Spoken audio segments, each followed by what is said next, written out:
ሰላም ጤና ይስጥልኝ። እንዴት ናችሁ ተማሪዎች? ሰላም በያላችሁበት ሁላችሁ ይዤላችሁ የቀረብኩት የ11ኛ ክፍል የኬሚስትሪ ትምህርት ዩኒት 1 ዘ ኳንተም ቲዮሪ ኤንድ ፎቶን በሚለው ርዕስ ላይ ነው። ቤተሰብ ያልሆናችሁ ሰብስክራይብ፣ ሼር፣ ላይክ በማድረግ ቤተሰብ ሁኑ። Why are waves treated as particles? ዌቭ እንደ ፓርቲክል ትሪት የሚሆነው ለምንድን ነው ይላል። በጥያቄ ነው የሚጀምረው። እስከ 19ኛው ክፍለ ዘመን መጨረሻ አካባቢ ድረስ ኤሌክትሮማግኔቲክ ራዲዬሽን ወይም ደግሞ ኢነርጂ ዌቭ ላይክ ፕሮፐርቲ ብቻ ይኖረዋል ተብሎ ይገመት ነበር። ነገር ግን ኢን 1900 በ20ኛው ክፍለ ዘመን መጀመሪያ አካባቢ ማክስ ፕላንክ is a German physicist come to an entirely new view of matter and energy. በ20ኛው ክፍለ ዘመን መጀመሪያ አካባቢ ላይ ማክስ ፕላንክ የጀርመን ፊዚስት ነው። ስለ ማተር እና ኢነርጂ ግንኙነት አዲስ ነገር ይዞ ብቅ አለ። He made a revolutionary proposal. Energy like matter is discontinuous.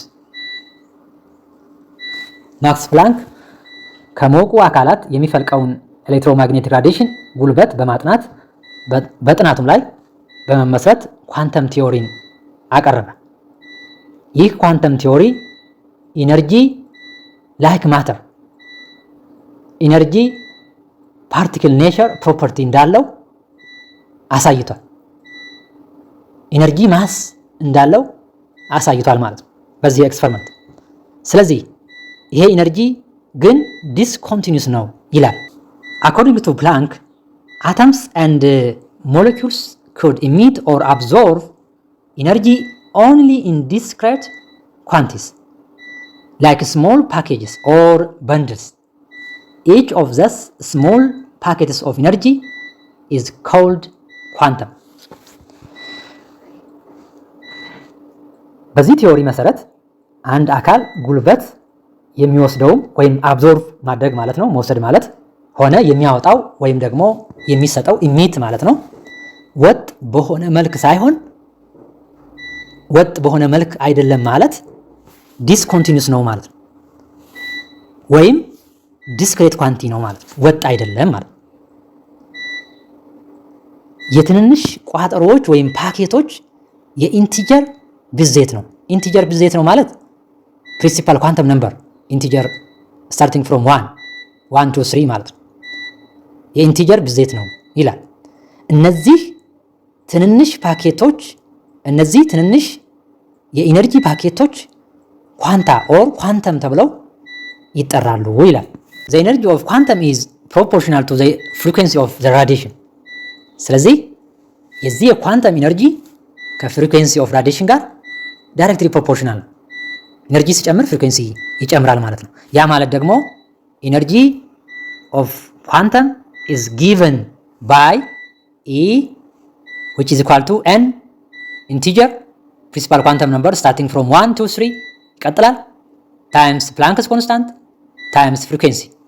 ይሄ ኢነርጂ ኦፍ ኳንተም ተብሎ ይጠራል ማለት ነው። ስለዚህ h Planck's constant ነው፣ ኒው ግሪክ ሌተር frequency of radiation ነው ማለት ነው። ስለዚህ the value of Planck's constant 6.63 10 to the power minus 34 ጁል ሰከንድ ነው ማለት ነው። ይሄ ኮንስታንት ማየት ይጠበቅባቸዋል። ስለዚህ አንድ ኳንተም ጉልበት መጠን which is equal to E equal to Planck's constant times frequency ነው ማለት ነው። frequency እና ኤነርጂ ዳይሬክትሊ ፕሮፖርሽናል ናቸው ማለት ነው።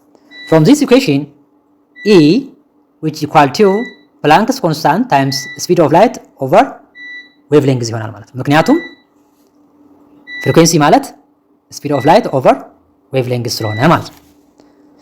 According to quantum theory, energy is always emitted or absorbed in integral multiples of Planck's constant times frequency ይሆናል ማለት ነው። integral multiple ማለት multiple of positive integer ማለት ነው። starting from n principal quantum number starting from 1 ማለት ነው። ለምሳሌ ኢነርጂ h times nu 2h times nu 3h times nu እያለ ይቀጥላል ማለት ነው። ስለዚህ a system can transfer energy only in whole quanta only in discrete packets which is called quanta or quantum ተብሎ ይጠራል ማለት ነው። መጽሐፋችሁ ላይ ኤግዛምፕል አለ። ኤግዛምፕል 1.4 The blue color in fireworks is often achieved by heating copper chloride to about 1200 degrees centigrade. Then the compound emits blue light having wavelengths of 600 nanometer.